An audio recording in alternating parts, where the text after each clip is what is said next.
Okay दोस्तों, तो फिर मैं अब आपके बीच में आ चुका हूँ उसी श्रृंखला को लेके प्रागैतिहासिक काल में। अब बात करते हैं राजस्थान के जो हमारे कुछ प्रमुख क्षेत्र हैं और वहाँ पे चित्र जो प्राप्त हुए हैं। तो मैं आपको इसमें लिखा हूँ झालवाड़ा, भरतपुर, गागरोन, दरा, ये स्थान हैं, इनको आप याद रखिएगा। राजस्थान का जो कोटा ज़िला है, अलनिया के नज़दीक अलनिया वो नदी है, वहाँ पे लगभग 5000 वर्ष के पूर्व के गेरू रंग से चित्र प्राप्त हुए। जैसा मैंने बताया कि हमारे जो प्रागैतिहासिक काल के जो चित्र प्राप्त हुए हैं वो कोई कलर और कोई उनके पास में बहुत हाई टेक्नोलॉजी नहीं थी, ना कलर स्कीम था उनके पास में। सिंपल साधारण चीज़ों का प्रयोग करते थे अपने, और उसमें होता क्या था, या तो गेरू का प्रयोग करते थे या चूने का प्रयोग करते थे, या मिट्टी कोई भी होती थी पीले रंग खड़िया, उसका प्रयोग करते थे। और उसमें साथ साथ वो उसके कहीं चर्बी यूज करते थे, जानवर जो मार के लाए रहते थे उसके ब्लड का प्रयोग करते थे, यही उनका होता था। और मुख्य रूप से वो जो चित्र भी बनाते थे वो चित्र केवल लाइन आर्ट हुआ करती थी, लाइट शेड उसमें नहीं हुआ करता था, केवल रेखा चित्र ही बनाया करते थे वो। तो ये चित्र हमें अलनिया नदी घाटी के पास में वहाँ जो शैलाश्रय हमें मिले हैं 5000 वर्ष पूर्व के बताए जाते हैं, और वो सारे जितने उसमें चित्र प्राप्त हुए हैं सब गेरू रंग से बनाए गए हैं। अब हम थोड़ा सा बात करते हैं कि दक्षिण भारत का जो क्षेत्र है, दक्षिण भारत का क्षेत्र है जो सबसे प्राचीन, हम कह सकते हैं कि जो हमें अवशेष प्राप्त हुए हैं, चित्र नहीं कह सकते वहाँ पे, हमें दक्षिण भारत में आदिम युगीन जो मानव थे उन लोगों ने क्या क्या प्रयोग किया था अपने साथ, अपने जीवन को चलाने को आगे बढ़ाने के लिए।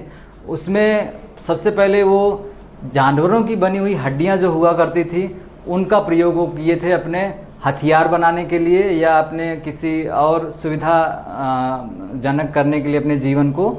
तो बेल्लारी जगह है, वो बेल्लारी जगह बहुत ही महत्वपूर्ण स्थान है रखता है।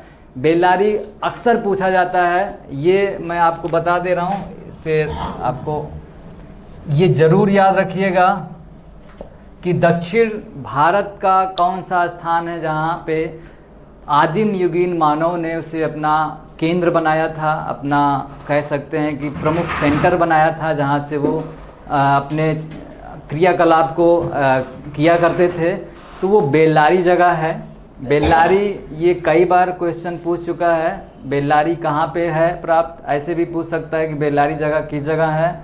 तो आप दक्षिण भारत में है ये, और इसको कह सकते हैं कि एफ फासेट जी ने, महोदय जी ने 1892 ईस्वी में इसको प्रकाश में लाया था। ये कर्नाटक के पास में स्थित है बेल्लारी जगह। दक्षिण भारत का जो स्थान है उसमें कर्नाटक का जो स्थान है वहाँ बेल्लारी ये प्रमुख स्थान रखता है अपना।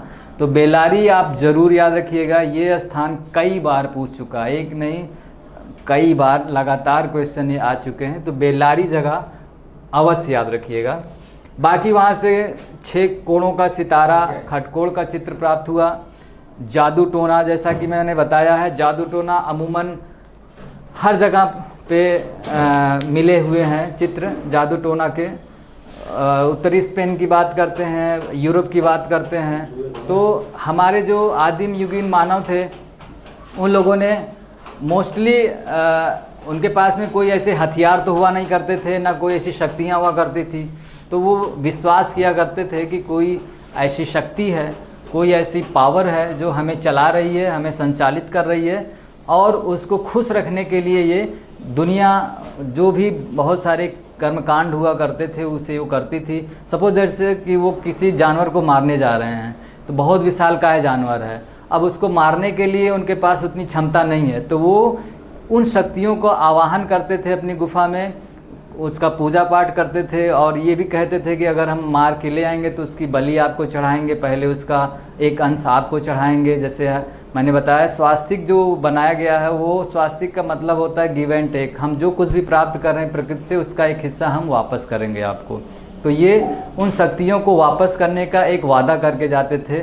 और उनका चित्र भी जैसा वो बनाया करते थे गुफाओं की दीवार में, पहले उसकी प्रैक्टिस करते थे उसको, कि किस एरिया में कहाँ मारेंगे हम उसके, कौन से भाग पे हम उसके आघात करेंगे ताकि वो तुरंत मर जाए। तो ये सब चित्र का जो निर्माण किया उन लोगों ने जादू टोना या अभ्यास के लिए या कभी उत्सव मना रहे हैं तो उनके लिए भी उन चित्रों का प्रयोग वो किया करते थे।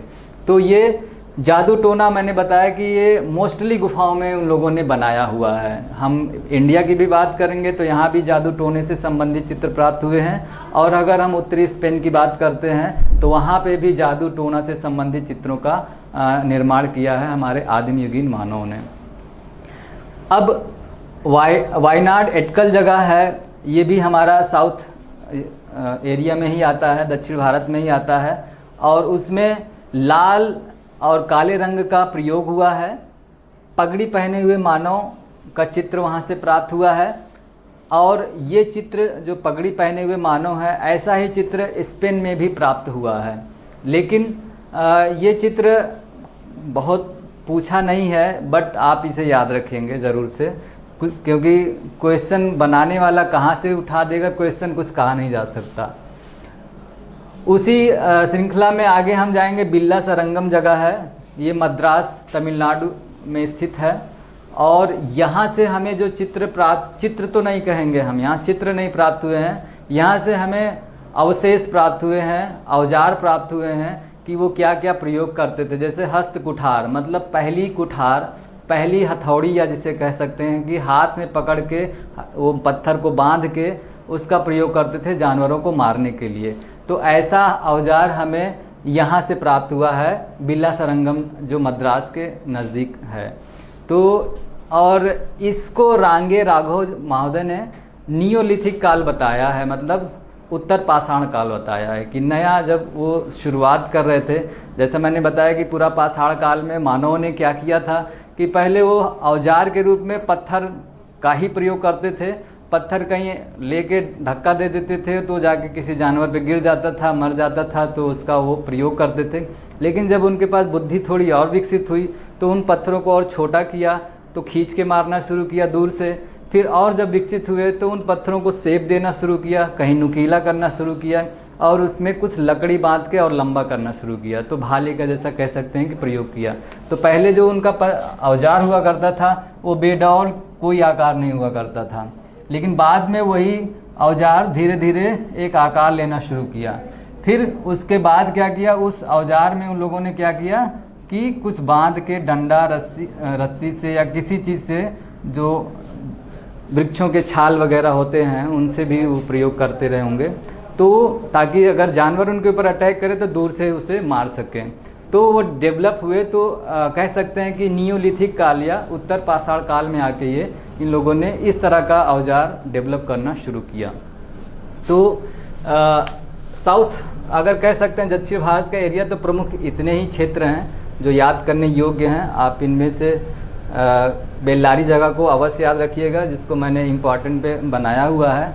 बाकी बिल्ला सरंगम जगह से कई बार क्वेश्चन पूछा है कि हमारे वहाँ से अवशेष के रूप में क्या क्या प्राप्त हुए, तो हस्त कुठार या कह सकते हैं, या तो कह सकते हैं हड्डियों से बने औजार हमें वहाँ से प्राप्त हुए हैं। बिहार का भी क्षेत्र है, ये भी याद रखना है इसलिए क्योंकि ये आपके मध्य प्रदेश और मिर्ज़ापुर के आसपास में जितने भी क्षेत्र थे उसमें बिहार भी आता है। तो बिहार में सुदामा गुफा, लोमस गुफा, रामाश्रय गुफा, विश्व झोपड़ी, गोपी गुफा, ये गुफाएं बस नाम पूछता है कि कहाँ से प्राप्त हुए हैं, तो आप बिहार के क्षेत्र से ये प्राप्त हुए हैं। Thank you. आज हमारा जो प्रागैतिहासिक काल का विषय है इतना ही है। अब इसमें से मैं कुछ आपको क्वेश्चंस और जो महत्वपूर्ण चीज़ें हैं उस पर मैं बात करूंगा आगे चल के, लेकिन आज हमारा प्रागैतिहासिक काल का जो पूरा विषय